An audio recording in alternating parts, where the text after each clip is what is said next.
A shocking murder in Chilika over a fishing dispute has taken a new turn, with police arresting the main accused within 24 hours of the incident. The incident took place on Monday night when a miner had gone into Chilika to catch fish. According to the allegations, a dispute broke out between the miner and some miscreants during the fishing trip. The situation allegedly escalated, with the miner being attacked inside a boat. It has been alleged that around 30 to 40 miscreants were involved in the attack. Following the incident, the miner reportedly went missing. Krishna Prasad police immediately launched a search operation during the night to trace him. The search continued across several locations from Krishna Prasad to Baliguda.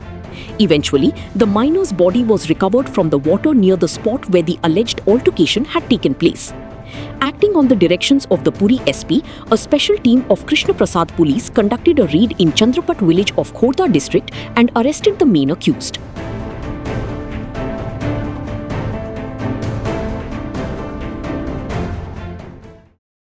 Krishna Prasad थाना अंतर्गत कुमारपुर गाँव चिन्मय बेहरा गोटे अभियोग आसला जे जड़े संपर्क भाई को कहीं दुर्बृत्त माड़ मारी अपहरण कर आईआईसी तुरंत राति इन्वेस्टिगेशन स्टार्ट करते खोजाखोजी चलला से पिला जी अपहृत होती खोजाखोजी है आम कृष्ण प्रसाद एरिया गंजाम हुमा रंभा बालुगाँ सब एरिया आम खोजाखोजी कलु से जो झगड़ा होता से पाखे डेड बॉडी भासुची तो आम सांगे पुलिस फायर टीम आसिक डेड बॉडी को कूल को आणलु तार फर्दर इन्वेस्टिगेशन चलती।